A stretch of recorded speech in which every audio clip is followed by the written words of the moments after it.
નમસ્તે મિત્રો, રાધે રાધે, જય શ્રી કૃષ્ણ। ચાલો સાંભળીએ નવી વાત। સવારથી કામ કરતા કરતા સવિતાબેન ખૂબ જ થાકી ગયા હતા। એટલા માટે થોડી વાર ટીવી સામે બેસી ગયા અને શોખથી પોતાનો પસંદીદા કાર્યક્રમ જોવા લાગ્યા। આખા દિવસના કામમાંથી થોડી વાર સમય કાઢીને ટીવી જોવું તેમને ખૂબ જ ગમતું હતું। તેમના પતિ નવીનભાઈ ત્યાં જ બાજુમાં બેઠા બેઠા છાપું વાંચી રહ્યા હતા। હજી સવિતાબેને ટીવી જોવાનું શરૂ જ કર્યું હતું કે અચાનક ટીવી બંધ થઈ ગયો। સવિતાબેન જોઈને ચોંકી ગયા કે તેમની વહુ રક્ષાના હાથમાં રિમોટ હતું। તેણે ટીવી બંધ કર્યું હતું। સવિતાબેને હેરાનીથી પૂછ્યું, શું થયું રક્ષા, ટીવી કેમ બંધ કરી નાખ્યું? એટલે રક્ષા કડક અવાજમાં બોલી, મમ્મી આખો દિવસ તમે ટીવી જોતા રહો છો, ખબર પણ છે કે લાઇટ બિલ કેટલું બધું આવે છે। આ સાંભળીને છાપું સાઈડમાં રાખીને નવીનભાઈ બોલ્યા, બેટા આ કઈ રીત છે તારા સાસુ સાથે વાત કરવાની? હવે શું તે ટીવી પણ ન જોઈ શકે?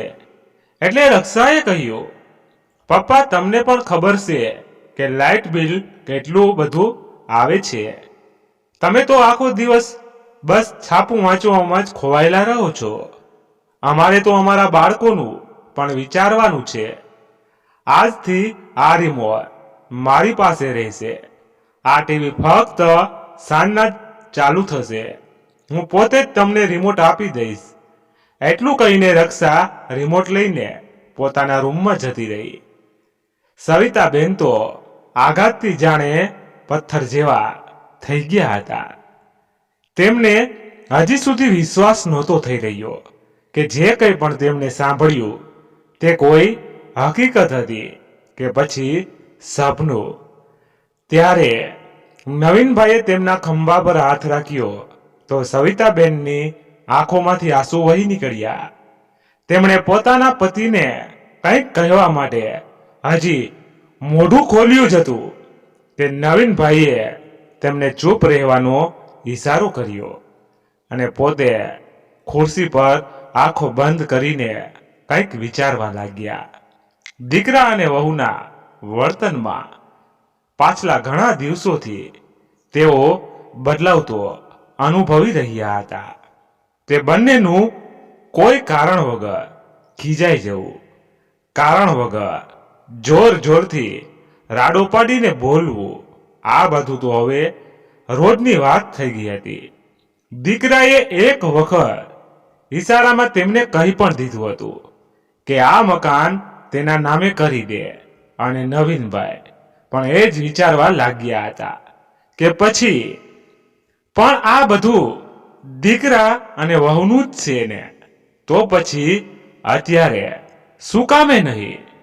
પરંતુ પછી એક દિવસ જ્યારે તેઓ પોતાના મિત્રને મળ્યા તો તેમણે સલાહ આપી કે વસિયત જરૂર બનાવડાવી લેજો, પરંતુ મકાન પહેલા પોતાની પત્નીના નામે લખજો, ત્યારબાદ દીકરાના નામ પર તમારી પત્નીનું ગઢ પણ ખરાબ ન કરી દેતા।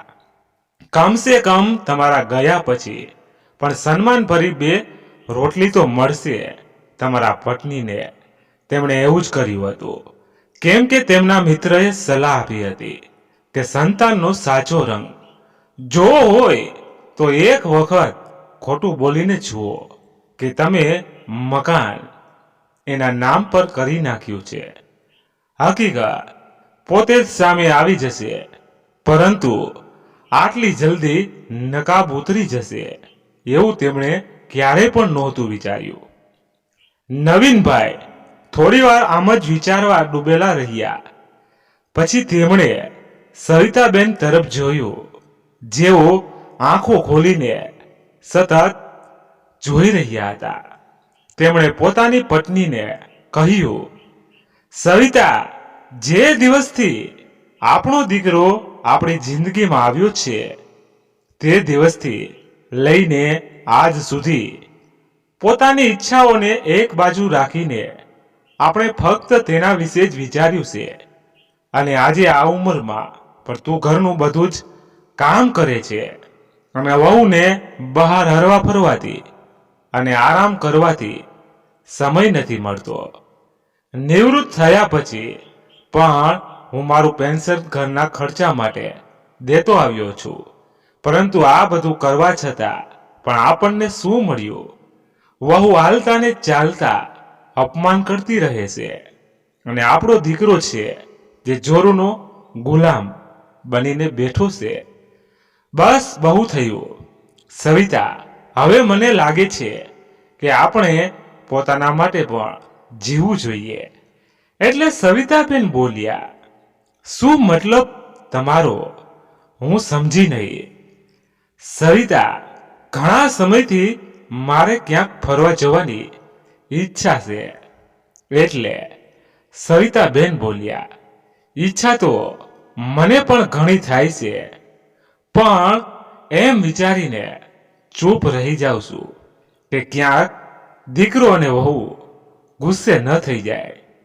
જ્યારે કોઈ કારણ વગર વહુ આપણને વાતો સંભળાવતી રહે છે તો પછી આ વાત સાંભળીને તો તે ઘરમાં તોફાન ઊભું કરી નાખશે.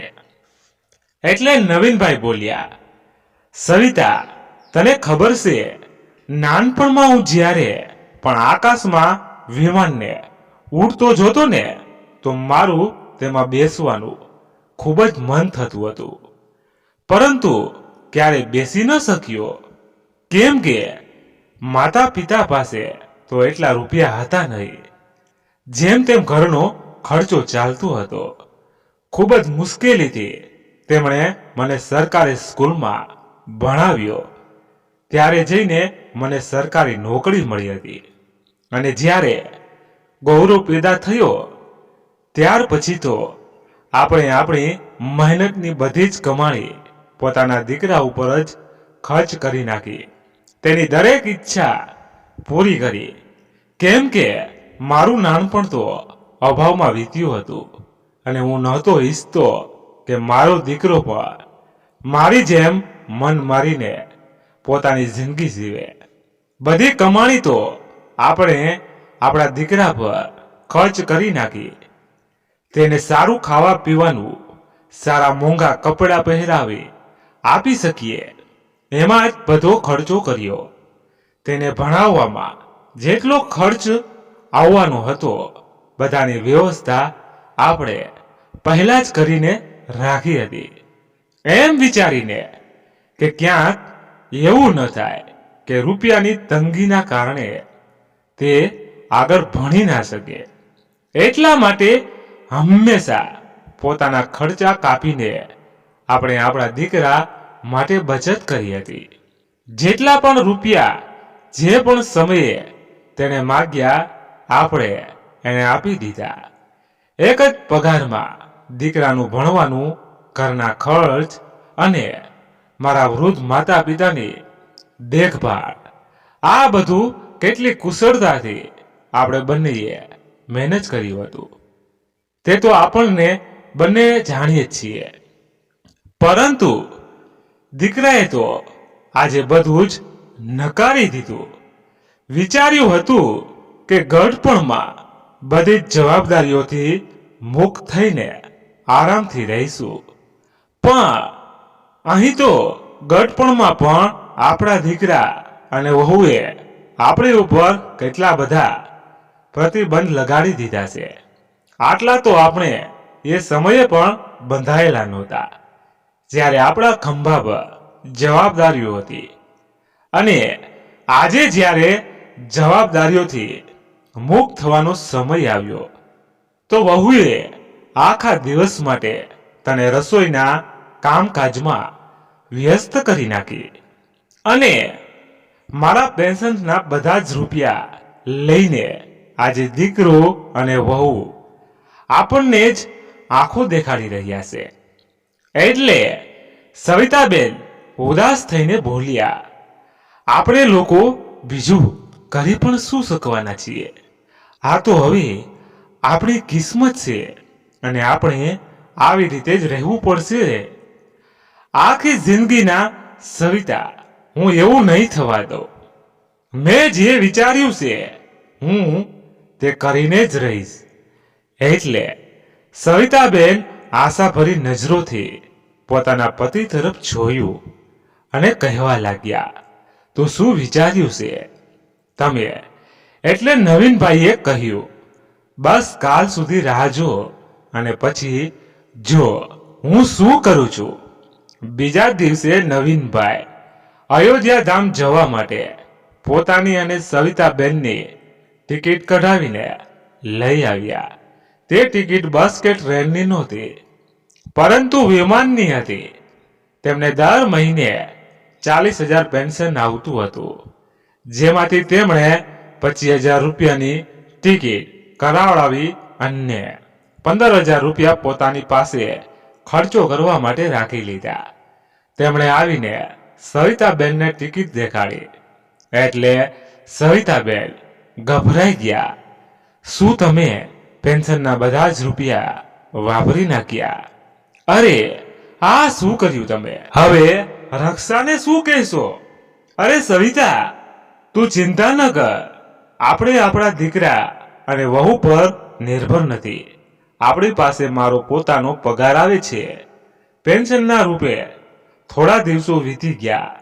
પછી એક દિવસ તેમની વહુ રક્ષા ગુસ્સામાં પગ પછાડતી તેમની પાસે આવી અને બોલી, મમ્મી, આખરે તમારા લોકોનું આ શું ચાલી રહ્યું છે?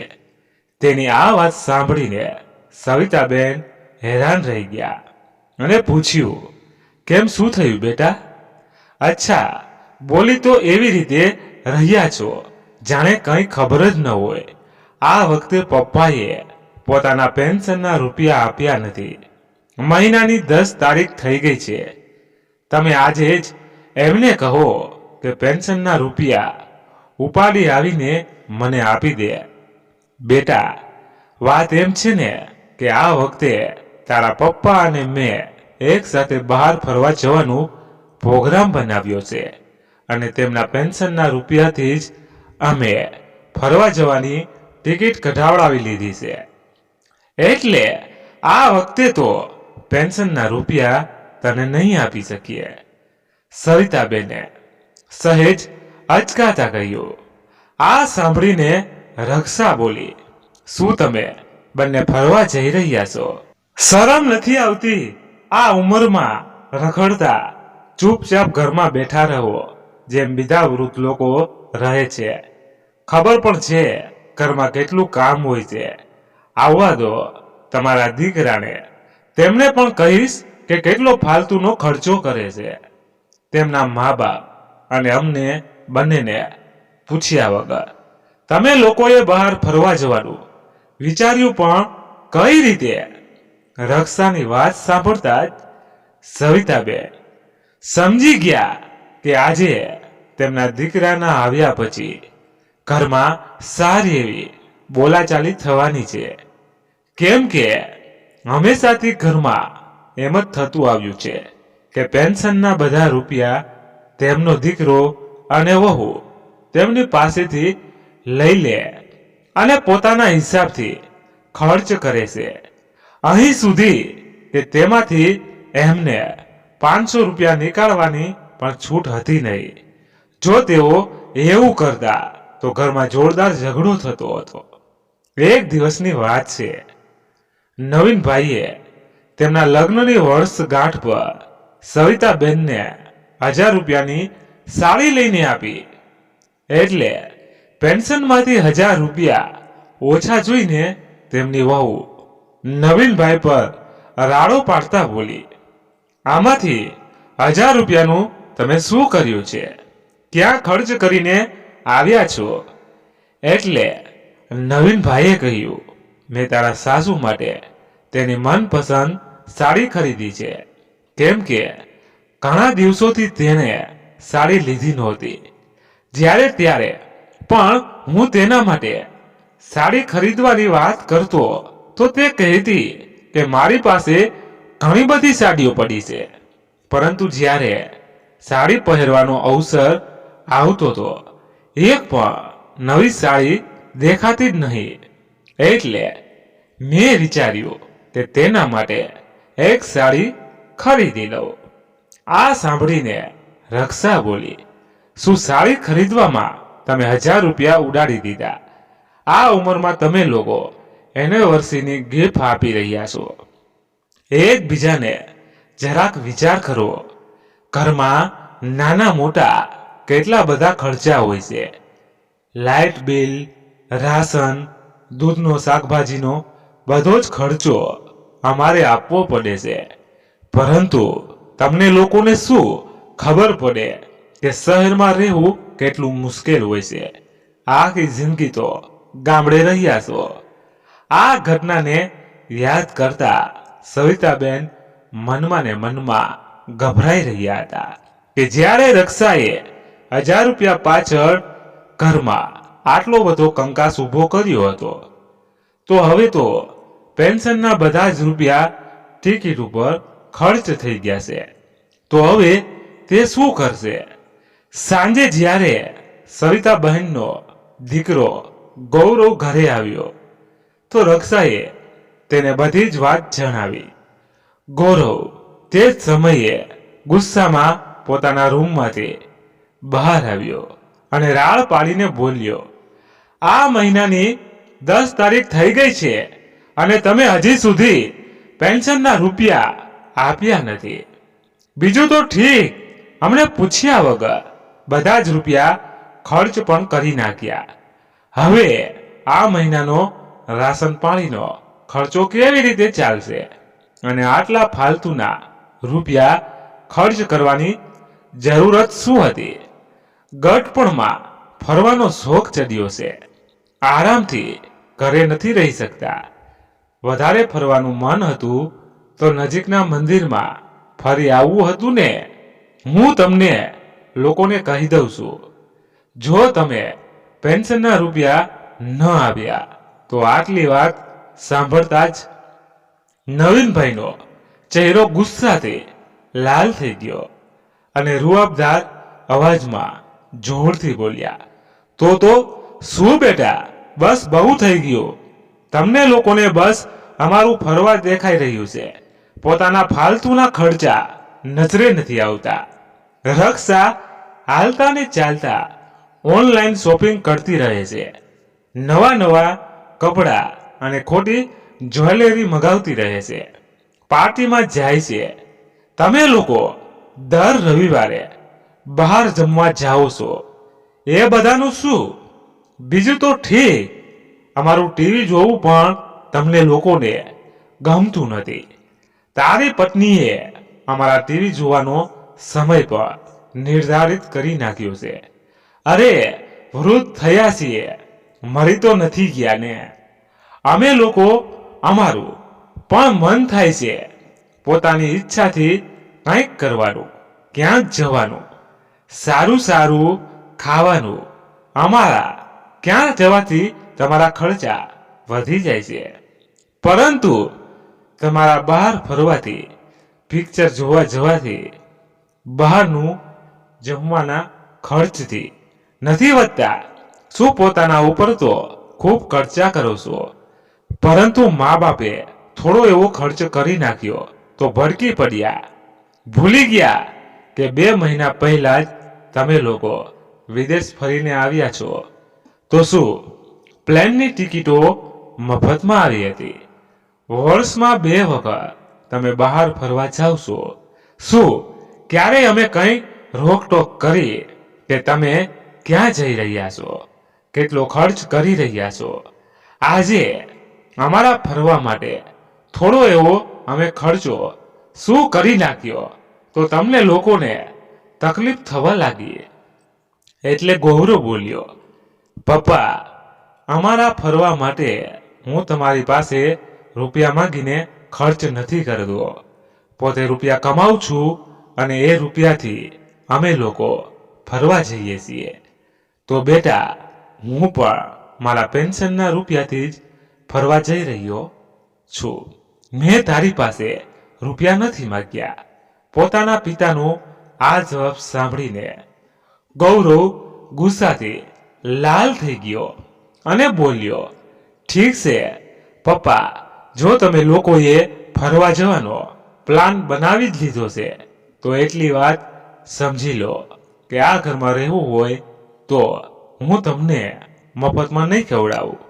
ખર્ચા માટે પૈસા તો તમારે દેવા જ પડશે, નહીંતર તમને જમવાનું નહીં મળે. મારી પાસે એટલા રૂપિયા નથી કે તમારા લોકોનો ખાવા પીવાનો ખર્ચો પણ હું એકલો ઉપાડું અને તમે લોકો બહાર આરામથી ફરતા રહો અને રૂપિયા ઉડાવતા રહો. એટલું કહીને ગૌરવ પોતાના રૂમમાં જતો રહ્યો. ત્યારે રક્ષા બોલી, ક્યારેક વિચાર્યું પણ છે કે તમારો દીકરો આખો દિવસ કેટલી મહેનત કરે છે, ત્યાર પછી 2 પૈસા ઘરમાં આવે છે. અમે થોડા દિવસો વિદેશ શું ફરી આવ્યા તે તમને દેખાઈ ગયું, પરંતુ તો એ તો નથી દેખાતું કે તમારા 2 પુત્ર છે, તેમના ભવિષ્ય માટે પણ થોડા રૂપિયા બચાવીને રાખીએ. બસ રૂપિયા ઉડાડવા લાગેલા છો. આ ગઢપણમાં હવે ક્યાંય ફરવા જવાની જરૂરત નથી. ચૂપચાપ ઘરે રહો અને ઘરની રખવાળી કરો. અને આમ પણ આ ઉંમરમાં બહાર ફરવા જશો તો ફરવાના ચક્કરમાં ક્યાંક બીમાર થઈને આવ્યા તો હું તમારા બંનેની સેવા નહીં કરું. પછી પડ્યા રહેજો એક ખૂણામાં. કેમ બેટા, ઘરમાં રહીને તારા સાસુ આખો દિવસ ઘરનું કામ કરે છે, ત્યારે તને એમ નથી થતું કે બીમાર પડી જશે? બહાર ફરવા જશે ત્યારે તને લાગે છે કે તે બીમાર થઈ જશે. નવીનભાઈની વાત સાંભળીને રક્ષા મોઢું બગાડતી પોતાના રૂમમાં જતી રહી. સવિતાબેન તો પોતાના દીકરા અને વહુની વાતો સાંભળીને સ્તનબંધ થઈને ઊભા હતા. તેમની આંખોમાંથી આંસુ નીકળી આવ્યા. તેમને સમજાતું નહોતું કે શું કરે. થોડી વાર પછી સવિતાબેને નવીનભાઈને કહ્યું, સાંભળો, ફરવા જવાની વાત કરી તો ઘરમાં કંકાસ ઊભો થઈ ગયો. મને લાગે છે કે આપણે આપણો પ્લાન બદલી નાખવો જોઈએ, નહીંતર દીકરો અને વહુ તો ઘરમાં આપણને 2 વખતનું જમવાનું પણ નહીં આપે. ઘરમાં રહેવું જ મુશ્કેલ થઈ જશે. કડવી વાતો સંભળાવીને આપણને જીવતે જીવતા મારી નાખશે. એટલે નવીનભાઈ બોલ્યા, તું ચિંતા ન કર સવિતા, હું છું ત્યાં સુધી તને કોઈ કંઈ નહીં કહી શકે. જેટલું કહેવું હતું એટલું કહી લીધું. તે લોકો જ્યારે વિદેશ ગયા હતા તો ઓછામાં ઓછા 5 લાખનો ખર્ચો કરીને આવ્યા હશે અને આપણા 500 રૂપિયા વાપરવા ઉપર પણ કલેશ શરૂ કરી નાખે છે. આ અન્યાય આખરે ક્યાં સુધી સહન કરતા રહીશું? આપણે ક્યારેક ને ક્યારેક તો બોલવું જ પડશે ને, નહીંતર આપણે આવી રીતે જ જતું કરતા રહીશું. તો બીજા દિવસે સવારમાં જ્યારે સવિતાબેન રસોડામાં ચા નાસ્તો બનાવી રહ્યા હતા તો બધા લોકો નાસ્તો કરી રહ્યા હતા. સવિતાબેને પોતાના દીકરા અને વહુ તરફ જોયું તો તેમના ચહેરા પર હજી સુધી ગુસ્સો હતો. ના તો તે બંને કોઈ સાથે વાતો કરી રહ્યા હતા, ના કોઈની સાથે નજર મિલાવી રહ્યા હતા. નવીનભાઈ પોતાના ઘરના વાતાવરણને સારી રીતે સમજી રહ્યા હતા. જેવો જ નાસ્તો પૂરો થયો તો નવીનભાઈએ સવિતાબેનને કહ્યું, સવિતા, હવે આપણે બંને ફરવા જઈ રહ્યા છીએ તો ચાલ તારા માટે 2-3 નવી સાડીઓ ખરીદી લાવીએ અને મારા માટે પણ થોડા સારા કપડાં ખરીદી લઈશું. ઘણા દિવસોથી મેં પણ સારા કપડાં ખરીદ્યા નથી. જ્યારે ફરવા જઈશું તો જૂના કપડાં નહીં પહેરીએ. નવીનભાઈનું આટલું બોલવાની વાર હતી કે તેમનો દીકરો અને વહુ તો પહેલાથી વરસવા માટે તૈયાર બેઠા હતા. બધી સીમાઓને પાર કરતો તેમનો દીકરો ગૌરવ બોલ્યો, પપ્પા, હવે અમે તમને પોતાની પાસે નહીં રાખી શકીએ. અરે, તમે તો બધી હદ પાર કરી નાખી. તમે તમારા બંનેની રહેવાની વ્યવસ્થા બીજે ક્યાંક કરી લો. બધી લાજ શરમ તો મૂકી દીધી છે. આ ગઢપણમાં તમે ફરવા જઈ રહ્યા છો. અમારાથી તમારું આવું વર્તન સહન નહીં થાય. એટલે નવીનભાઈએ કહ્યું, બેટા, અમે રહેવાની અમારી વ્યવસ્થા ક્યાંક બીજે શું કામે કરીએ? આ ઘર તો અમારું જ છે, જેને મેં મારી કમાણીથી બનાવ્યું હતું. અને આ ઘરની જમીન પણ મારી મહેનતથી કમાણીથી ખરીદેલી છે. એટલે એ હિસાબે આ ઘર મારું છે. પરંતુ પપ્પા, તમે ભૂલી રહ્યા છો કે તમે આ મકાન મારે નામે કરી નાખ્યું છે. એટલે નવીનભાઈ એક મુસ્કુરાટ સાથે બોલ્યા, ના બેટા, મને સારી રીતે યાદ છે કે મેં વસિયતમાં નામામાં અંદર શું લખાવ્યું છે. એ તો ભલું થાય મારા મિત્રનું, જેણે મને એ સલાહ આપી કે મારે જીવતે જીવતા મારું મકાન દીકરાના નામે ન કરવું જોઈએ. અને સારું થયું કે મેં આ મકાન તારા નામે નથી કર્યું. નહીતર અમને બે ઘર કરવામાં 1 મિનિટની પણ તને વાર ન લાગે. એક વાત કાન ખોલીને સાંભળી લે. મેં અને તારા મમ્મીએ જિંદગીમાં ખૂબ જ આબરૂ કમાઈ છે. અને જો તમે લોકો મારું કે તારી મમ્મીનું માન નહીં રાખો ને, તો એ મારાથી જહાન જરાય સહન નહીં થાય. એટલે આજે મેં નિર્ણય કર્યો છે કે તમે ઉપરના માળ પર શિફ્ટ થઈ જાઓ અને પોતાની ગ્રહસ્થી વસાવી લો. અને મને દર મહિને 10,000 રૂપિયા ભાડા પેટે આપી દેજો. નહીતર કોઈ બીજું મકાન પણ શોધી શકો છો. મને એમાં પણ કંઈ વાંધો નહીં. આજે મહિનાની 20 તારીખ છે.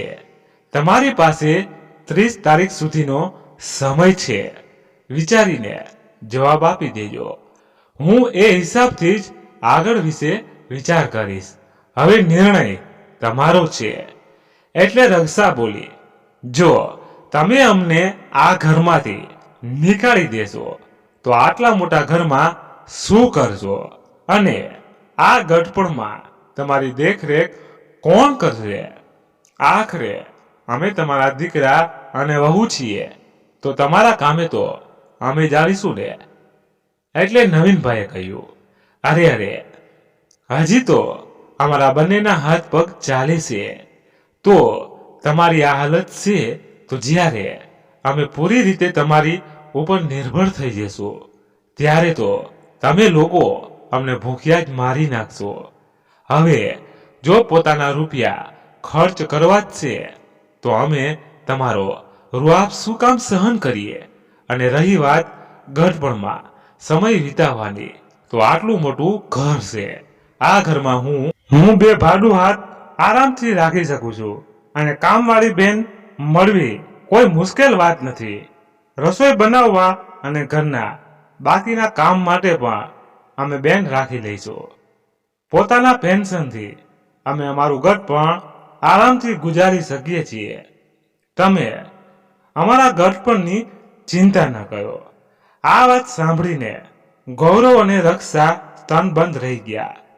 ચાલ સવિતા, આપણે શોપિંગ કરવા જઈએ, એમ કહેતા નવીનભાઈએ પોતાની પત્નીનો હાથ પકડ્યો અને બજાર જતા રહ્યા. નવીનભાઈનો આ જવાબ સાંભળીને તેમના દીકરા અને વહુના પગ નીચેથી તો જાણે જમીન સરકી ગઈ. તેમને વિશ્વાસ જ નહોતો થઈ રહ્યો કે તેમના પપ્પા આવું પણ કંઈ કરી શકે છે. સાંજના સમયે તેઓ પોતાના માટે પોતાના મનપસંદ કપડાં ખરીદીને લઈ આવ્યા. પરંતુ તેમની વહુ રક્ષાને હવે ચૂપ રહેવાનું જ ઉચિત લાગ્યું. તેને સમજાઈ ગયું હતું કે જો હવે તે કંઈ કહેશે તો તેના સસરા તેને હજી 2-4 વાતો સંભળાવી દેશે. બીજા દિવસે નવીનભાઈ અને સવિતાબેનને વિમાનમાં બેસીને અયોધ્યાની યાત્રા પર જવાનું હતું, જે કારણે તે બંને ખૂબ જ ખુશ હતા, કેમ કે તેઓ પહેલી વખત પોતાનું વિમાનમાં બેસવાનું સપનું પૂરું કરવા જઈ રહ્યા હતા. સવારે તે બંને તૈયાર થઈને પોતાનો થેલો લઈને જેવા બહાર નીકળવા લાગ્યા તો પોતાના દીકરા અને વહુને અવાજ દઈને કહ્યું કે અમે 10 દિવસ પછી આવીશું, ત્યાં સુધીમાં તમે તમારી વ્યવસ્થા કરી લેજો. એટલું કહીને તે બંને એરપોર્ટ જવા માટે નીકળી ગયા. એરપોર્ટ પર વિમાનને જોઈને તેઓ અંદર ને અંદર ખૂબ જ ખુશી મહેસૂસ કરી રહ્યા હતા. નવીનભાઈ સવિતાબેનને કહેવા લાગ્યા, જોતો વિમાન કેટલું મોટું હોય છે. જ્યારે આકાશમાં ઉડતા જોયું હતું તો એવું લાગતું હતું કે આ ખૂબ જ નાનું હશે, પરંતુ આજે જ્યારે સામેથી જોયું તો ખબર પડી કે હકીકતમાં કેટલું બધું મોટું હોય છે. જ્યારે તે બંને અયોધ્યા પહોંચ્યા તો ત્યાં પહોંચીને તેમણે મંદિરમાં દર્શન કર્યા અને પછી આસપાસની જગ્યા પર ફરવા માટે નીકળી ગયા. સવિતાબેન કહેવા લાગ્યા, ખરેખર આ દિવસો આપણી જિંદગીના સૌથી સારા દિવસો છે, જ્યારે આપણને એકબીજા સાથે આટલો સારો સમય વિતાવવાની તક મળી રહી છે. એટલે નવીનભાઈ બોલ્યા, સવિતા, આપણે વૃદ્ધ થઈ ગયા છીએ તો શું થયું? ઈચ્છાઓ તો આપણા મનમાં પણ હોય ને. ગટપણ આવવાની સાથે આપણી ઈચ્છાઓ મરી તો નથી ગઈ ને. સારું ખાવાની, સારા કપડાં પહેરવાની અને ફરવાની ઈચ્છા તો આપણા મનમાં પણ હોય જ છે, પરંતુ આજકાલના છોકરાઓને લાગે છે કે ગટપણ આવી ગયું છે તો જાણે જિંદગી ખતમ થઈ ગઈ છે. આ તો ભગવાનની દયા છે કે હજી આપણને પેન્શન મળે છે.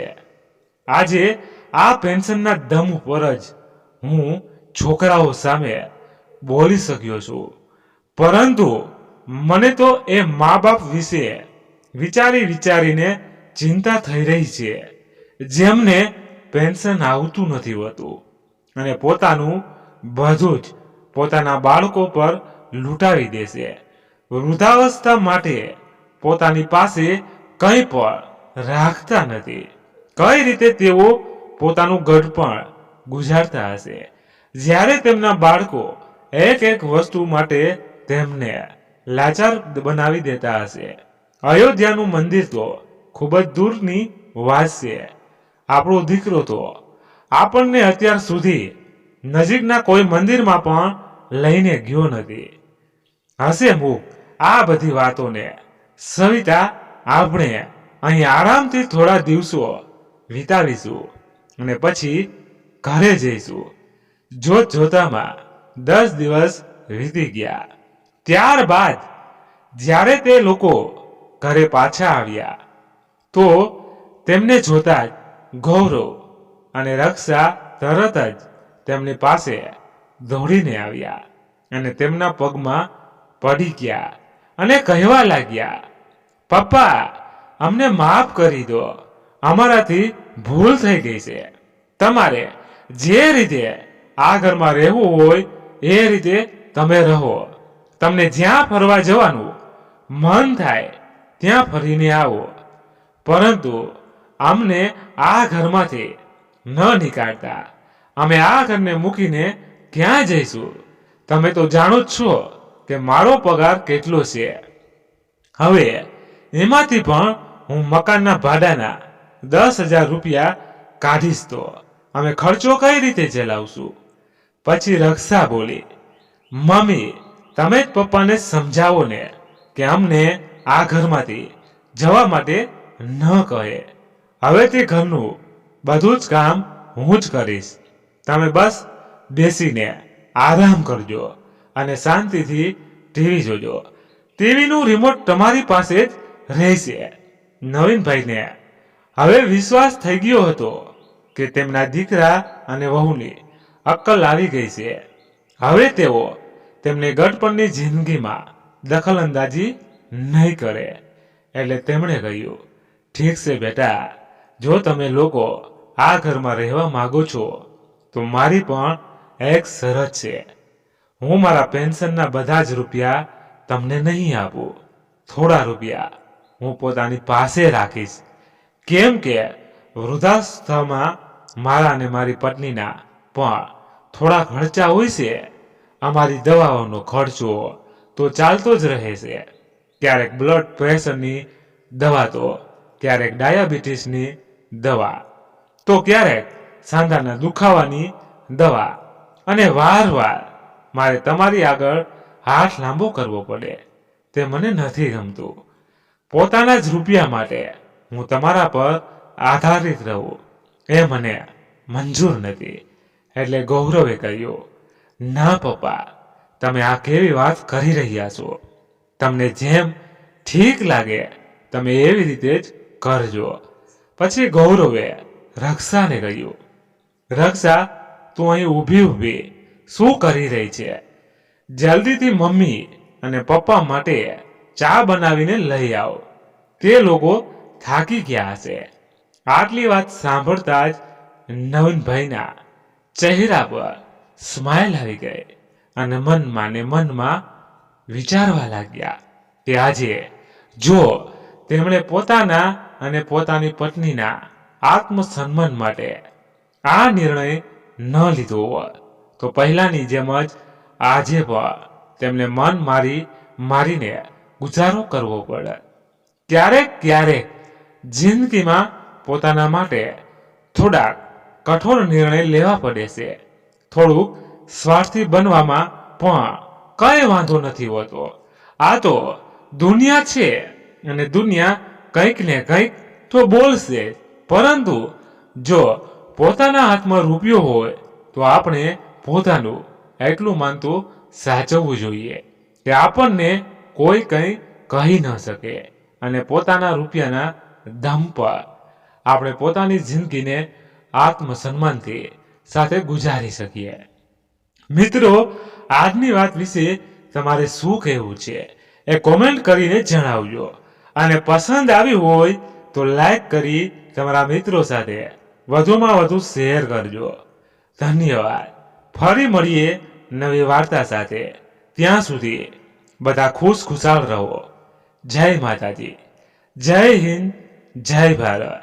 તો મિત્રો, કંઈક તો કોમેન્ટ કરજો. છેલ્લી બાકી રાધે રાધે, જય શ્રી કૃષ્ણ કોમેન્ટ બોક્સમાં તો લખી જ નાખજો. ચાલો, આવજો, ધન્યવાદ.